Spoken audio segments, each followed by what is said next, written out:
Hey, FOMO Sapiens, happy holidays.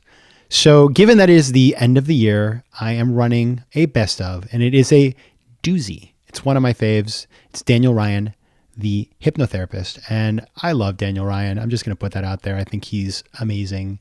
And I've been to him now a couple of times, 3 times maybe, for different things. And I think that this hypnotherapy stuff, at least for me, really works. And I've sent a ton of people to him, actually, like even people who are on the show. And I've sent people to do it, a hypnotherapy with him online on Zoom. So anyway, I hear back from all these people. They really feel like it helps them. And so, I'm not the head of business development for Daniel Ryan Inc., but I feel like I should be because I'm just a believer in his work. And I wanted to highlight his work again because as you heard on Mondays for Mondays, I just think it's really powerful and personally impactful for me. So listen to this episode with an open mind. I know it's easy to think like, oh, this is really crazy stuff. It's not that crazy. In the grand scheme of things, it's pretty inside the box, but listen to it, consider if it's right for you. Go find a hypnotherapist. It's better than taking a pill. And have a wonderful, wonderful end of the year and New Year's. And we will see you in season 9 in 2023. Take care of yourselves, FOMO Sapiens. FOMO. Just addressing the misrepresentations in film and television. It's not media's responsibility to accurately depict hypnosis, but that's why we're confused, man. It is if we can just marvel together at how dramatized and crazy a lot of the stuff we see is around hypnosis, it would make sense that there'd be a lot of skepticism. So I'm always empathetic and open to people's skepticism. That's Daniel Ryan, a Brooklyn-based hypnotherapist. I'm your host, Patrick McGinnis, and this is FOMO Sapiens. With the world spinning out of control, it can be impossible to know what to do and what to miss out on. That's called FOMO, which is short for fear of missing out. How do I know? Because I coined the term, and I'm the world's first FOMologist. And this is the show where I ask entrepreneurial thinkers, people I call FOMO Sapiens, how they live and work with conviction no matter what life throws at them. FOMO. FOMO. Hey everybody, welcome back to FOMO Sapiens. I hope you are doing well today. I have a really cool episode in store because I'm going to be talking about, I think, one of the cooler things I have done in my life, and that was being hypnotized, not the old college stage hypnotist. I remember that and seeing that and thinking I would never let anybody make me flap my wings or do something really embarrassing in public. And so I had a lot of fear of hypnotism, to be honest. I thought you don't want to go in a room with a stranger and not have control over what happens to you. But I was convinced to try it. I gave it a try and I loved it. And more recently, I tried a new hypnotist, and this was somebody who was recommended to me. I was with my friend Anu Dougal, who has been on the show before. Many of you know who she is. And she told me about a company she invested in called Kensho. And the founder, one of the founders is Danny Steiner. And she connected me to Danny. And I wanted to try hypnotism at that time with somebody totally different. And so I talked to him and he said, listen, our business Kensho is all about helping you find people like that. And I have this guy called Daniel in New York. Go see him. I went to see him and it was amazing. And I had such a positive experience. I started telling everybody about it. And I will tell you that it was very polarizing. People think of hypnotism in many different ways. And I actually just started telling people my experience. It's really positive. You just sort of go to a different place, kind of a different alternate reality. If you have something you're trying to work through, like stress or a bad habit, it can be very powerful in rewiring your brain. I recommended friends of mine who went to deal with things like maybe stress or having had a bad experience that they wanted to sort of work through, maybe a company failing or a bad professional experience or something personal. I got to tell you, people came back and said that it really helped. So I thought, why not shine a light on this? Why don't we get into it, talk about some of the reasons why people are skeptical and talk about what it means. And so that's why I invited Daniel Ryan here, because I think he's a very talented guy and I wanted him to shine a light on this because he does this all the time. He understands how it works and he talks about it like a normal person, which I think is really valuable. Now, Daniel maintains full-time private practice in Brooklyn, and he offers hypnosis, regression therapy, mindfulness programming for businesses, and meditation to individuals and groups. So he's very steeped in this, and you're going to find it fascinating. And I think what you're going to particularly enjoy, some of the takeaways are just, number one, what is this stuff, right? What happens when you're hypnotized? Also, why do people feel so strongly and skeptical? Why do people, sort of have these emotions when you talk about it? That they're just like, what is that? And I've gotten that a million times. People think it's like I'm kind of like this really crazy hippie new agey guy, which I'm not particularly. I just like things that are different and like to experiment. And frankly, why not try something where you can address a problem without having to take a pill, right? There's no pill, there's no side effects. And the other thing is, I think it's good that if you've been curious, maybe you figure out if this is something you want to explore. All right, so we're going to talk about all that and more. But before we do, I do have my small ask of the week for you. Consider sharing this episode on Instagram as a story or as a post and tagging me at Patrick J. McGinnis. Thank you so much.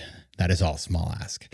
Finally, we're getting to the interview. So as I mentioned, I'd been to Daniel. I thought it was pretty amazing. And so what I wanted to do was just kind of lay out the basics. So I started our conversation by asking Daniel to tell us what exactly happens when you're hypnotized.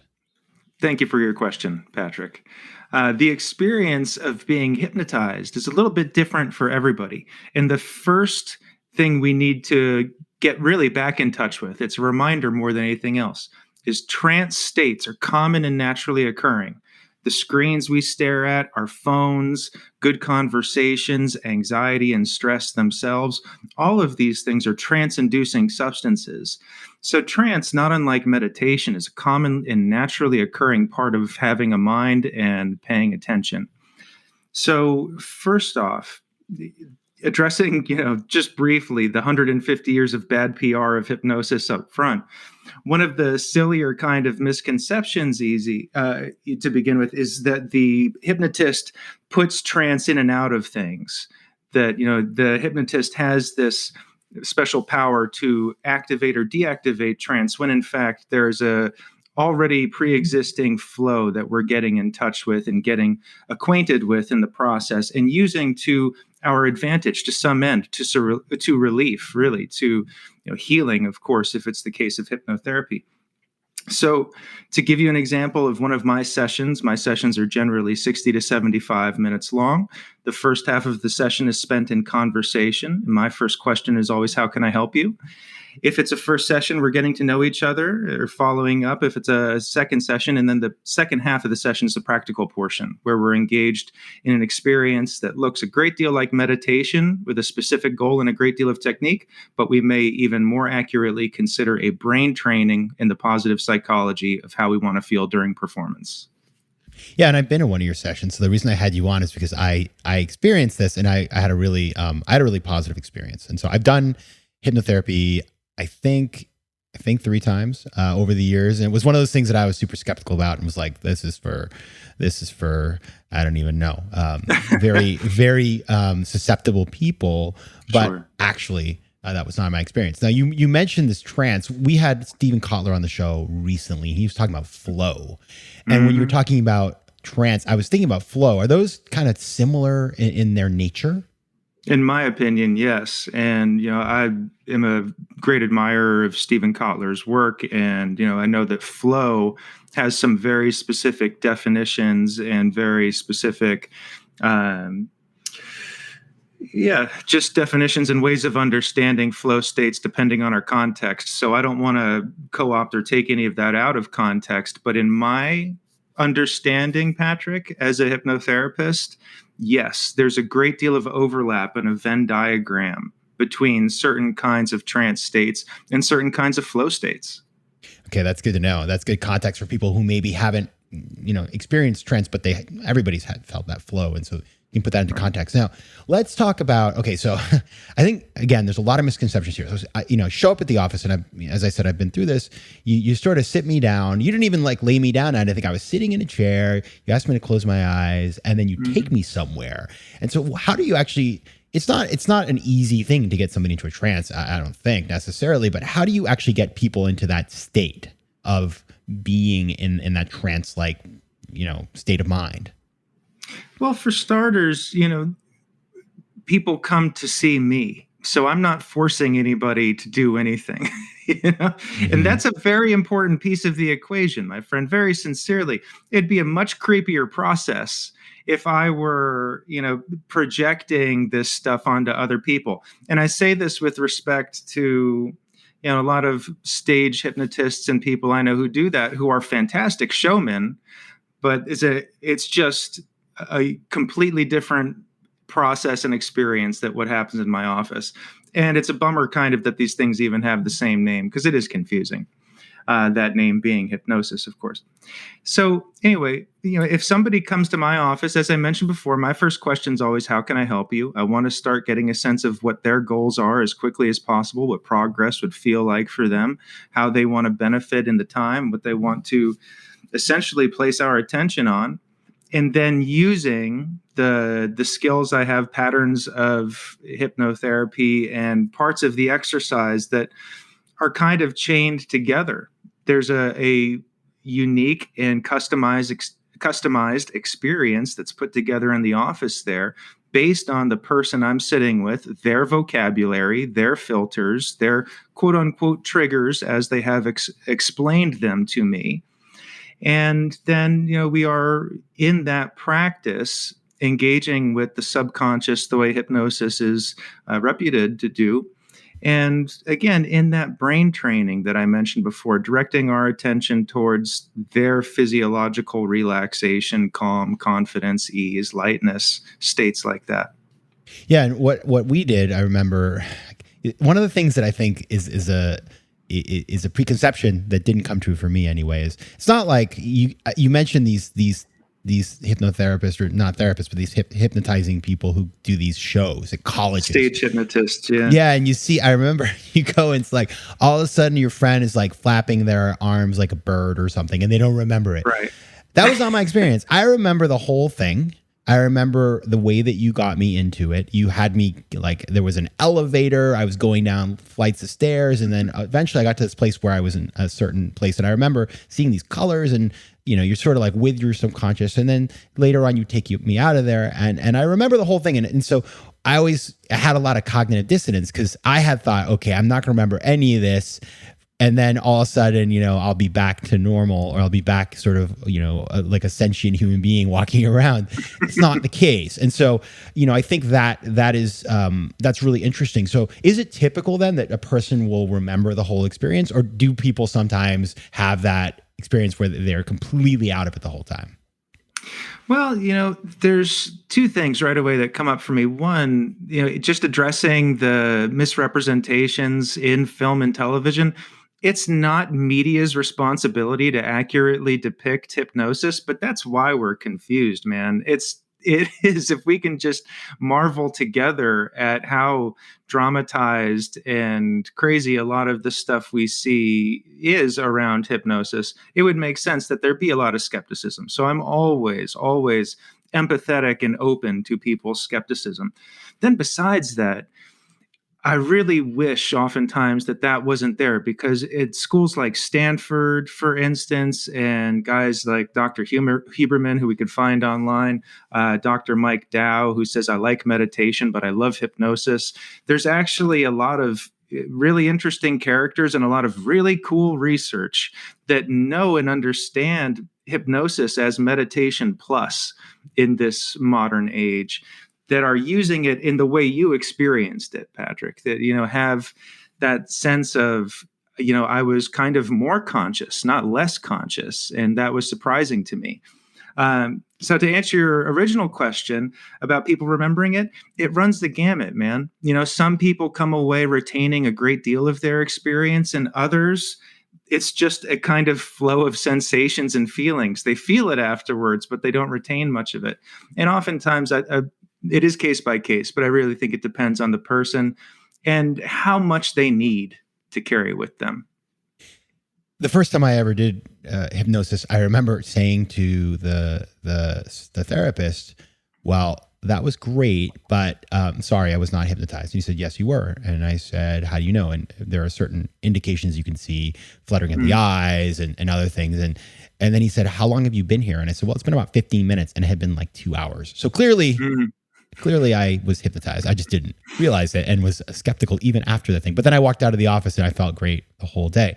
Now, tell us about, the kinds of things that you help people with and why people would seek you out. Yeah. Anxiety relief, of course, is something I work with very often. And I really think that's just because I'm in New York City, based in Manhattan, in the modern world where all of us are, working with anxiety in some form or another.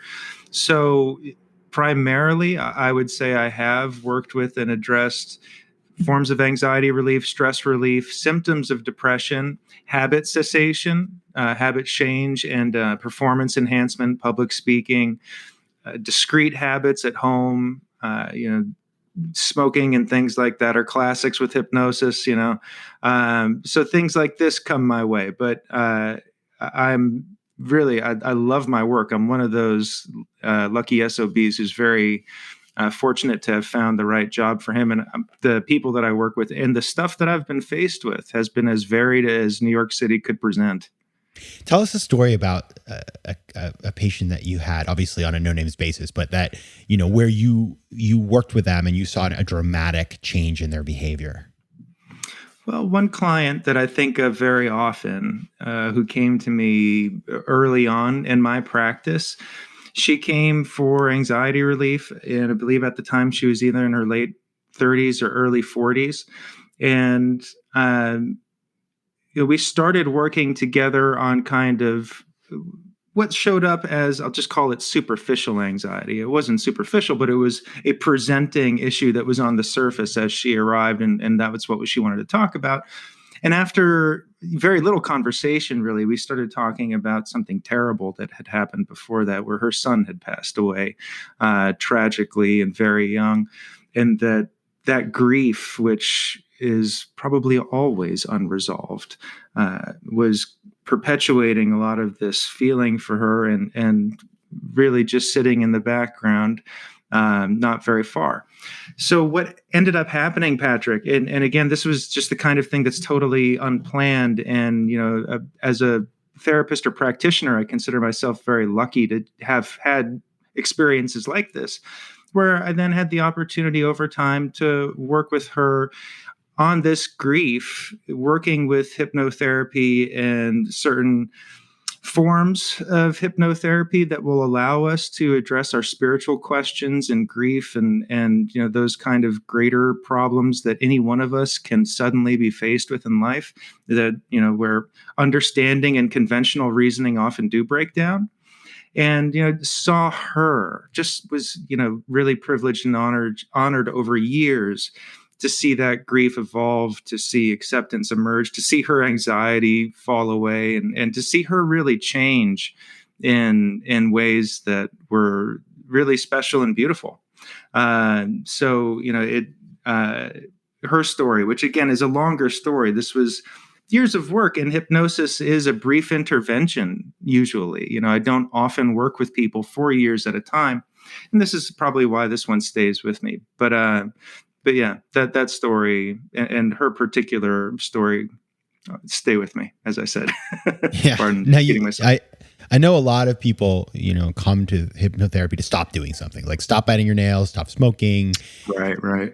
Does it have to be all or nothing? Could you, for example, go to a hypnotherapist and say, listen, I currently smoke a pack a day, but I only want to have 3 cigarettes? Or is it that you have to completely give something up? How does that work? That's a fine question, brother. I have a similar question. We're getting into abstinence-based recovery with that question right there. And I think there's that larger issue of, is abstinence-based recovery right for every person in every situation?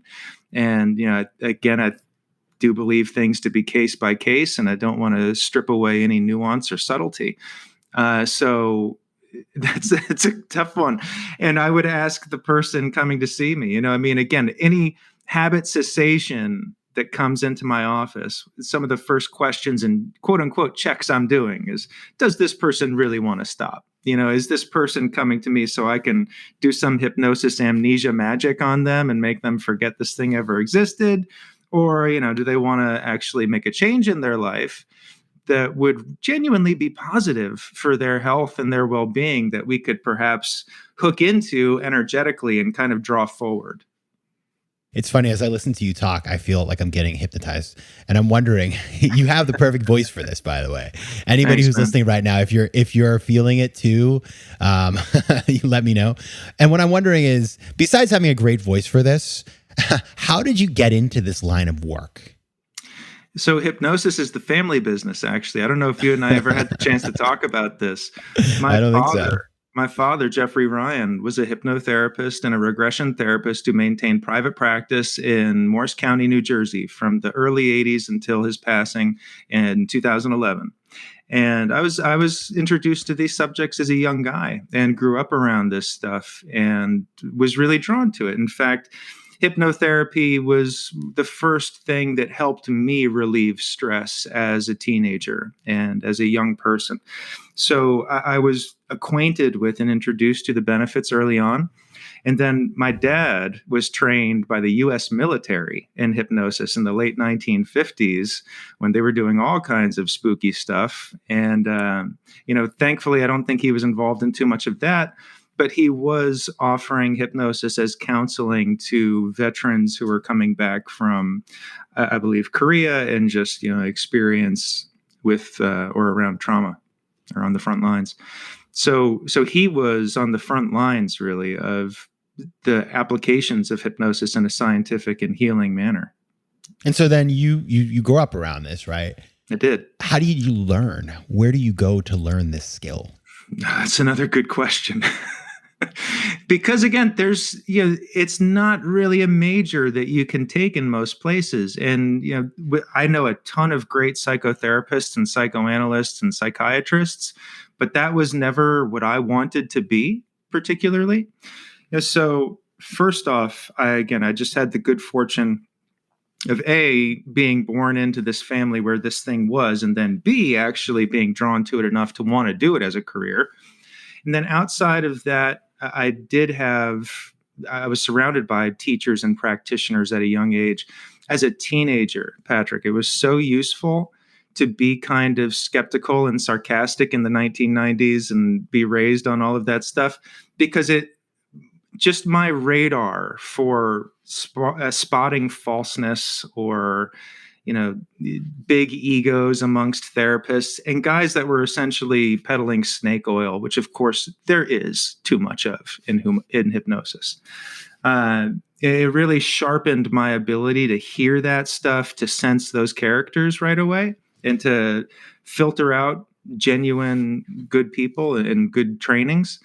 So, I'll just shout out now my friend and mentor, Melissa Tiers, who's based in New York City here. I worked with her at the Center for Integrative Hypnosis from 2014 to 2020. And she's one of the most dynamite trainers out there right now. And you can just work with her one-on-one. A lot of her stuff is available online.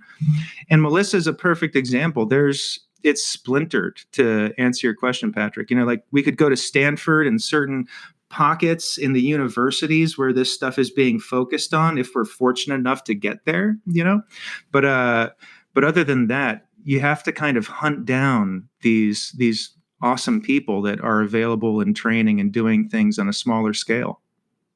Why do you think people are so skeptical? Because you just told me your dad it's an insane story that, he was trained by the military. So right. Clearly smart people, powerful people believe that this has power. Right. But I had, like, at dinner parties, if I told somebody this, which I have done because I think it's really cool. And I think that, like, why not try something?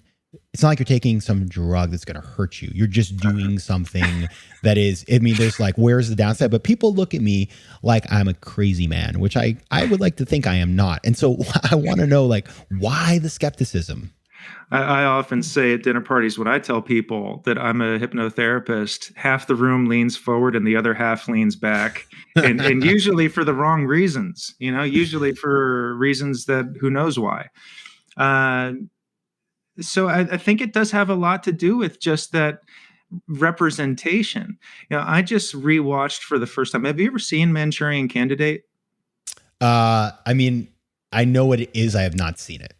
The original Manchurian Candidate from 1962, the Frank Sinatra version, is incredible. It is so timely to this moment. It's kind of fun and kitschy for other reasons. It's an old movie, of course.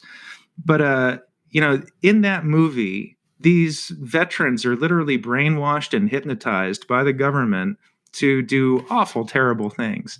And this was in the 1960s. And here we are in 2021. talking about indoctrination and mass hypnosis in politics and government on a very, very large scale in different ways. But this story couldn't be more applicable to our modern age.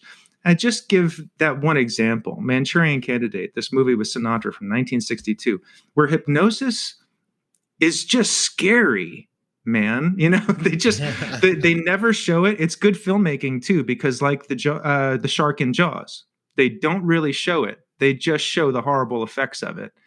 So hypnosis has been portrayed as much a weapon of mind control as it has a therapy or anything else.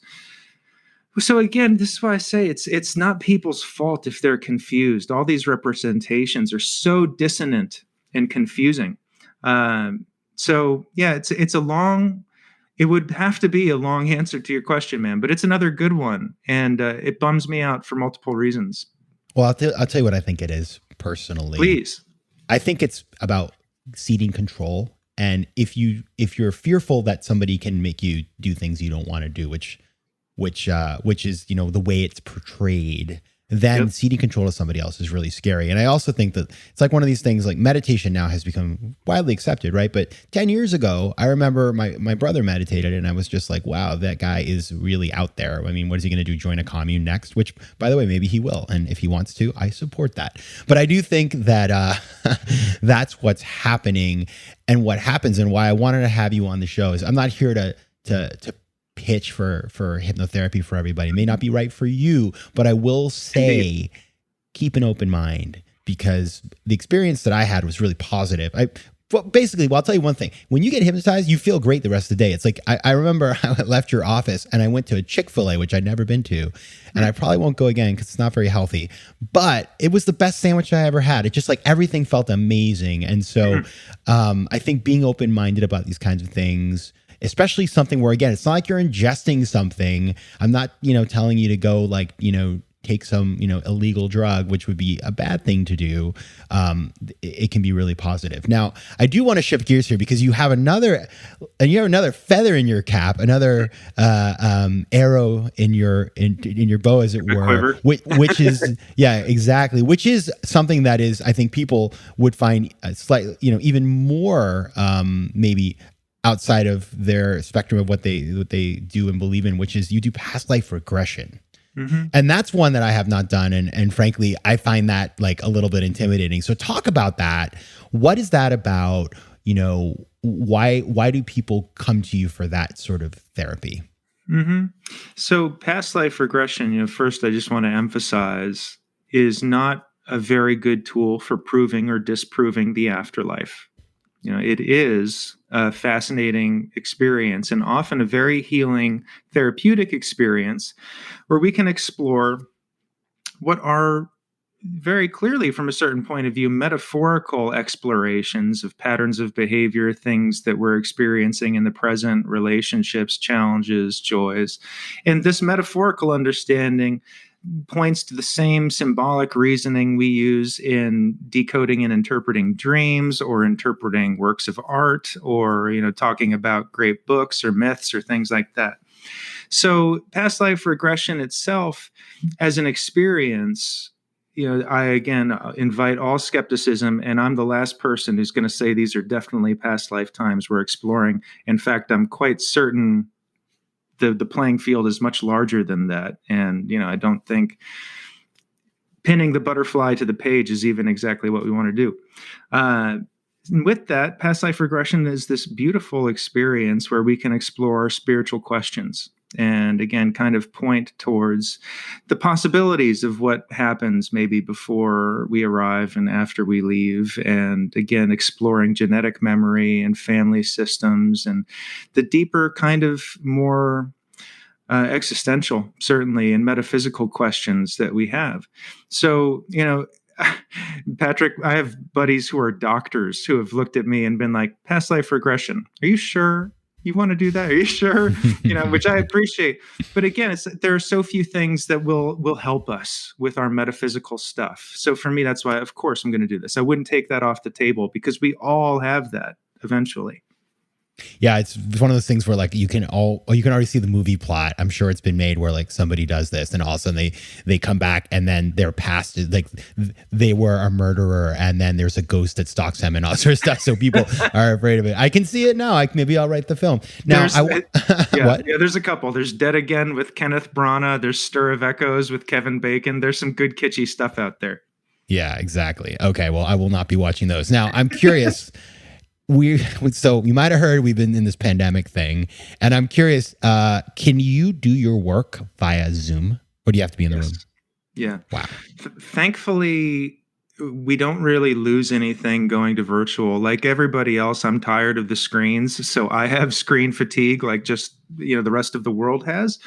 And as long as we have good audio and video, a stable connection, as long as we both have privacy, comfort, and can hear and see each other well, we really do have everything we need for a successful session. And then besides that, we don't have to travel. We do have all the convenience of being home.